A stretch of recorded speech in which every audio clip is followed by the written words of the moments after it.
What's going on, ladies and gentlemen? Welcome back to another Jujutsu Kaisen video. Alright guys, we got ourselves a brand new code. The first code, as a matter of fact, that just got released on Twitter. So if you don't follow them on Twitter, the first code is called Release Day, and that's going to give you an AP supplementary pack and a Phantom Parade Gacha Ticket 1.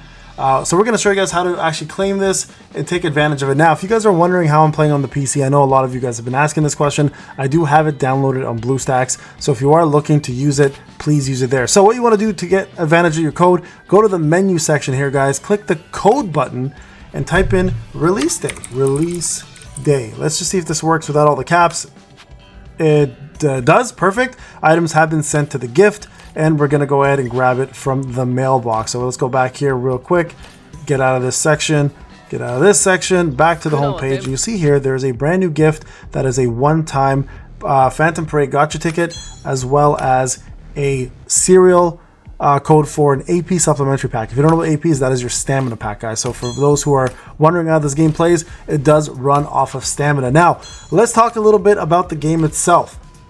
Let's talk about some characters, what you should be doing, where you should be going, and what your focus should be on when you play this game. So first thing I want to talk about real quick is the actual formation section. To build a formation, I'm going to go through some of the basics so you guys understand how it works. So to build a formation, you just click on the formation button, click on a character. You guys can see the character's levels, their grades, their awakening, and their skills. Okay, so let's talk a little bit about how all this works. So first off, level enhancement. You can enhance a character's level up to a certain point, obviously. So I'm going to go ahead and enhance Gojo's, for example, to 41, and it uses these red little balls, right? So in order to get more of these, you have to do missions, or there's actual like resource stages you can tackle. All right, so once you complete getting your character to a max level, so let's say I get to level 45 here, you have to upgrade the grade itself. So next to the level enhancement is the grade. So you click on that right there, and this will be allowing you to see what's required in terms of grade enhancement. Now these are going to be collectibles you get through stages. Again, there are resource stages for this specifically as well. You can either upgrade one at a time if you're looking to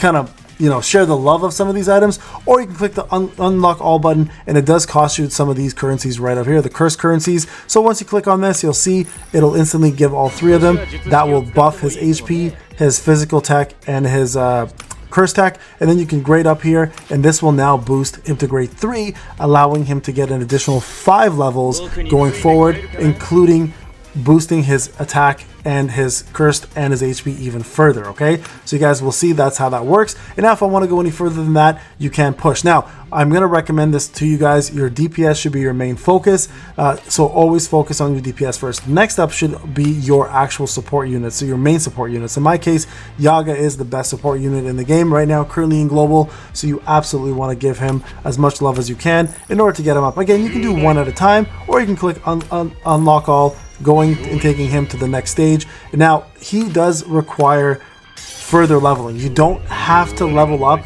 to go to the next grade. You guys can see my character, for example, is only level 34, so I can actually push him to the next level right there by doing that, and I don't have to wait to level them up max to get the grade up. Okay, so that's an important thing to remember. You are able to push the grade and get those stats up, so it is a double whammy for stats. Not only should you be leveling, but you should be grading up. So whatever you can get first, you should definitely focus on that. All right, so there you guys go, 3 grade ups right there. That has completed it. And now I'm going to close this. I'm going to go to the next character that I have, and that is this rare Yuki, and we're going to do the same thing. We're going to grade up this, unlock all. And the reason why I'm leveling up this rare, this is a free-to-play account. I want to push my free-to-play account as far as possible. And rares, this rare specifically is very valid for the team I'm running, because my team has buffers, and these buffers will stack. All right, now let's talk about some of the simple stuff. Awakening. What is awakening? So these are soul shards you get from getting more characters. So a lot of questions people were having is, what do dupes do in this game? Okay, so this is what dupes will do. You guys can see these are the dupe.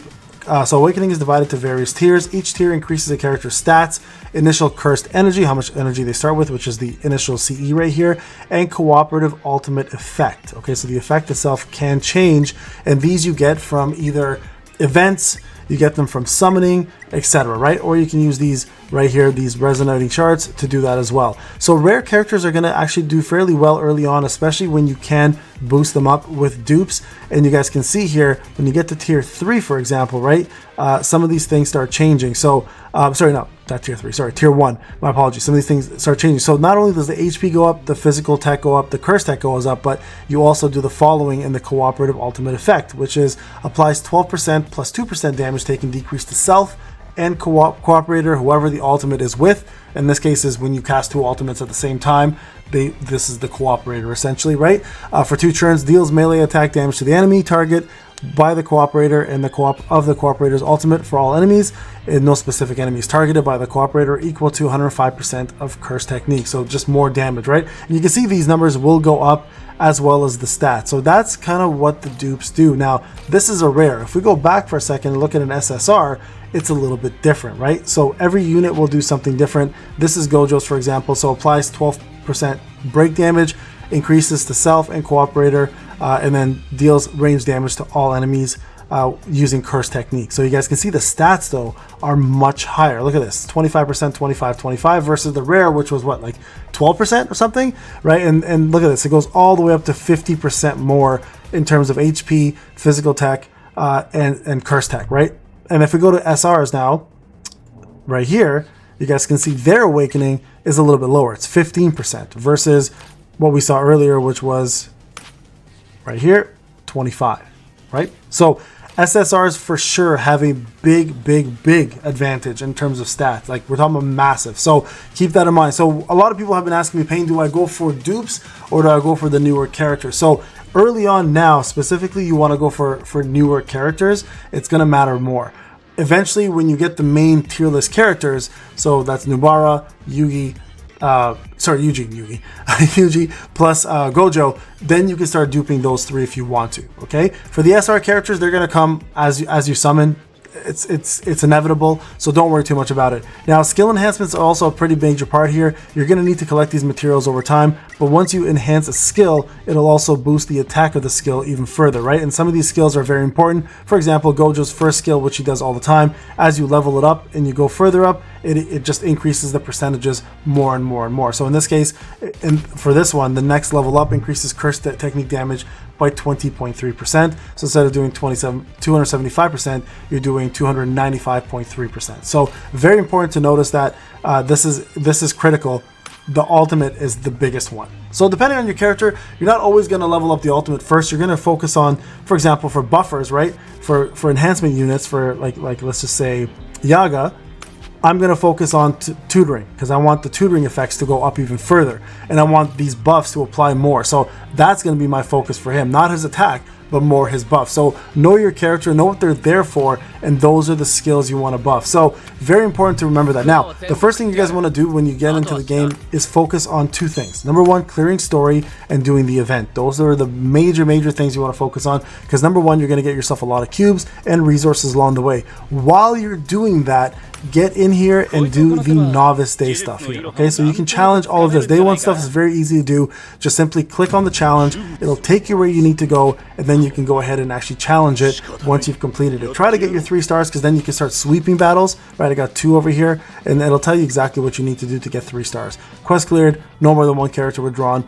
0 characters withdrawn, so nobody dying essentially. So if you do that, you can start clearing, and then you can use your AP. Now your AP is going to be something that goes down really quick. It is your stamina. It's inevitable, but you're going to have to sit and recharge, and that's what makes this game very casual. It is very stamina heavy, and if you're not focusing on preserving your stamina, you're going to get lost in this. So there you guys go. That's the beginner stuff you want to focus on. So do the story, do the event, get in there, get your characters leveled up, focus on the characters that I mentioned. You guys should go fairly far in the game very early on, and then start saving on the gacha itself. Save for specifically Utah when it comes out. Megumi, the new Megumi is going to be great as well too. And you have other units that will come down the pipeline that you want to definitely save for. Right now, as the game is, you can almost do all of the end game content with the SRs I mentioned, plus the SSRs I talked about. And if you have them, you're good to go. Just start saving. All right, guys, this is Payne. Thank you so much for watching. I'll see you guys in the next video. Take care.